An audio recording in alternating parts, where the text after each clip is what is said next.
Saya harapkan dengan sangat hormat justru menjadi pelopor dari kebenaran yang akan mengguncang hati-hati orang-orang yang selama ini menjadi pengikut Anda, percaya kepada Anda. Apapun yang Anda katakan, karena titel Anda dan perjalanan Anda yang jauh lebih banyak dan jauh lebih jauh daripada para pengikut Anda, maka marilah kita tinggalkan keraguan salib itu. Kita harus yakin bahwa tidak ada yang disalibkan, tiada bukan, tiada yang lain kecuali hanyalah penjahat, pendosa, pengkhianat dari Nabi Isa alaihissalam yang telah diazab, dihukum oleh Allah, dimatikan secara hina agar binasa karena mengkhianati Nabi Allah, Rasul Allah yang suci mulia, yang telah disayangi oleh Allah karena diciptakan dengan kalimat kun fayakun dari rohnya Allah, bukan seperti manusia-manusia lain yang diciptakan oleh Allah dari tetesan air mani. Kemudian setelah 4 bulan ditiupkan roh oleh Allah. Nabi Isa alaihissalam benar-benar Allah pelihara kesuciannya. Tidak terjadi kecuali dengan kalimat firman kun fayakun, maka jadilah bayi Isa alaihissalam yang kelak akan menjadi Nabi Rasul Allah untuk menggenapi risalah bagi bangsa Israel, yang mana dahulu kala ketika Nabi Musa alaihissalam memimpin mereka selalu melawan, menentang, bahkan banyak memfitnah Nabi Musa alaihissalam. Bangsa yang tidak bisa bersyukur karena diberi makanan dari surga, mana dan salwa, ketika tersesat, memang disesatkan oleh Allah selama 40 tahun di lembah Tih. Inilah keadaan bangsa Israel. Bangsa yang selalu bertanya dan bertanya, banyak membantah, bahkan meminta Allah, Tuhan Nabi Musa, untuk turun agar mereka bisa melihat dengan sejelas-jelasnya seperti apa wajah dari Tuhan Nabi Musa. Akan tetapi Allah berkenan ketika Nabi Musa menghendaki. Nabi Musa memohon kepada Allah agar turun sejenak saja demi bangsa Israel yang dipimpinnya. Kemudian Allah berfirman kepada Nabi Musa, "Hai Musa, aku akan turun di bukit di depanmu.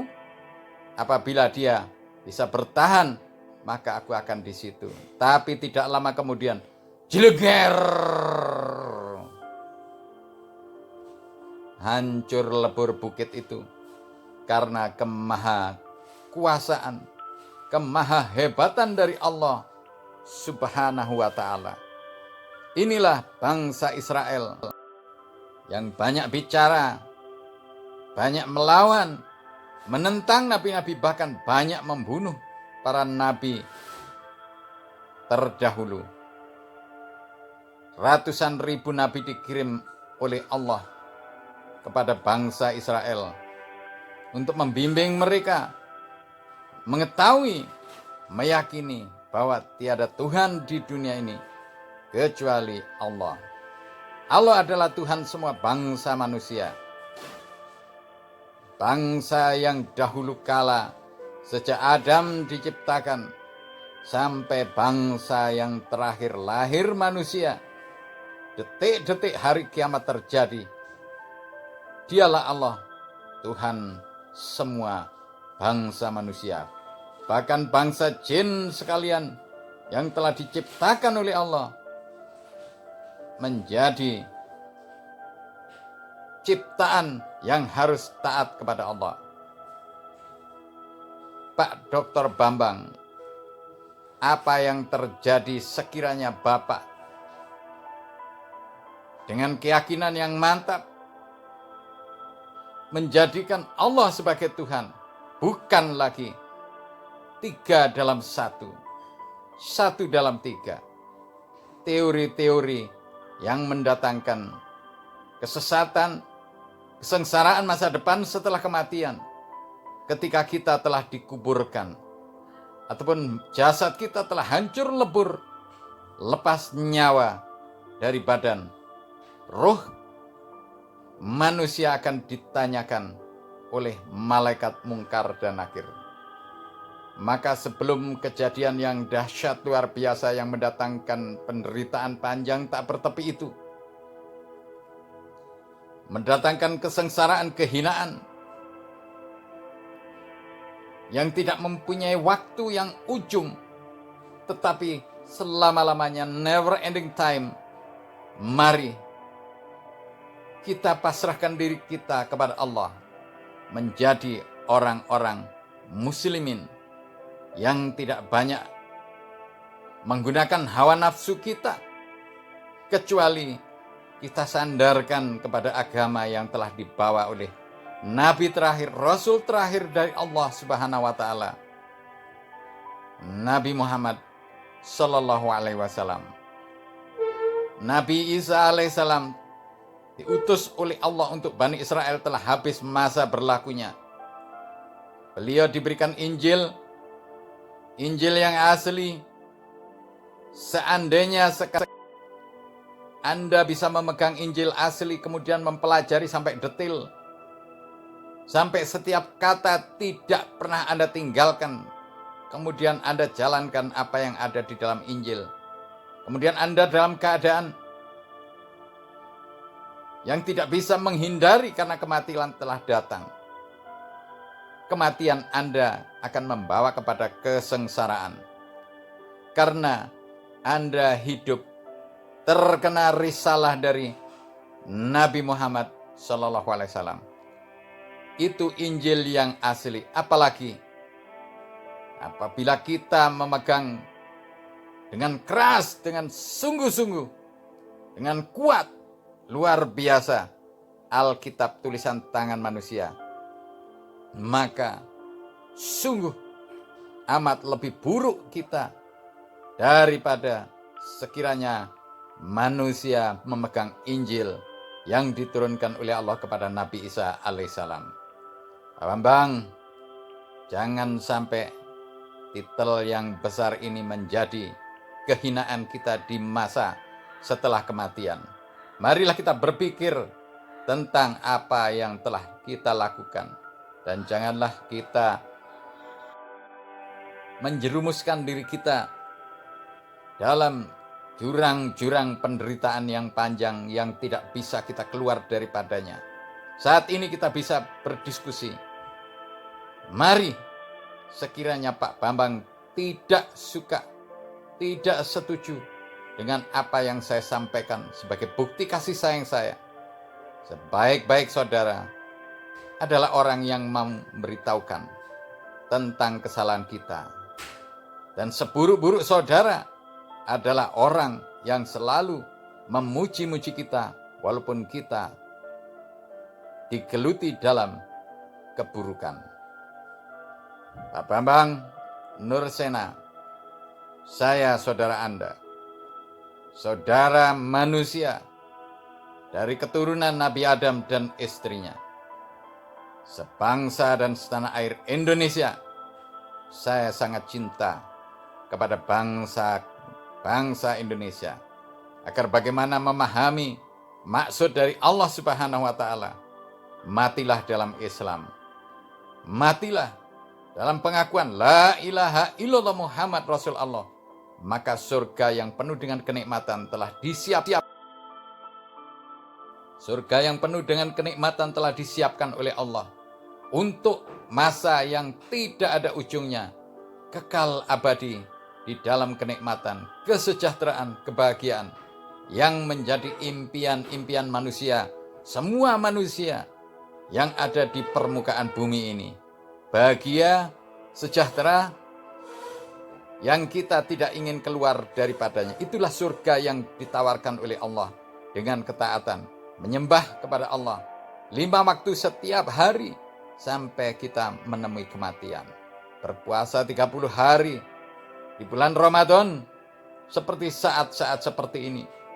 Kemudian kita berhaji, menunaikan ibadah haji, bukan menyembah batu.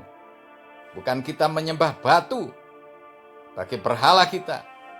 Anda bisa melihat di rumah-rumah orang Islam tidak ada Ka'bah. Bahkan di masjid-masjid tidak ada Ka'bah yang disembah-sembah. Itu hanyalah arah. Jangan sampai menjerumuskan. Apa-apa yang telah kita miliki ini adalah dari Allah. Allah yang memberikan kita pemikiran, pikiran, ilham-ilham sehingga kita menjadi orang yang ternama, orang yang kaya, orang yang dihormati orang lain karena kelebihan yang diberikan oleh Allah kepada diri-diri kita. Sekali lagi saya harapkan Anda bisa memegang kebenaran ini. Mari ajak orang-orang di sekitar kita untuk menyembah kepada Allah. Tuhan yang Maha Esa, Tuhan yang Maha Kuasa, yang tidak pernah mati dan tidak akan pernah mati sampai kapanpun, akan tetapi mematikan semua manusia, semua ciptaan-ciptaan Allah yang punya nyawa, dimatikan, dipanggil oleh Allah melalui malaikat pencabut nyawa yang bernama malaikat Israel. Kelak suatu hari ketika kiamat tiba, semua manusia akan dimatikan oleh malaikat Israel. Kemudian malaikat Israel sendiri ditanya oleh Allah, "Hei Israel, semua sudah mati?" "Ya, ya Allah." "Siapa yang belum mati?" "Hanya saya saja ya Allah." "Kamu telah mengetahui ketetapanku?" "Ya benar ya Allah." "Apa ketetapanku wahai malaikatku?" "Kullu nafsin dha'iqatul maut." Semua yang bernyawa pasti akan menemui kematian. Bagaimana dengan dirimu? Malaikat Israel, "Saya juga harus mati ya Allah." Kemudian malaikat Israel berdiri di antara bumi dan langit dan dicabut sendiri nyawanya sambil berteriak dengan kesakitan luar biasa. "Ya Allah, ya Allah."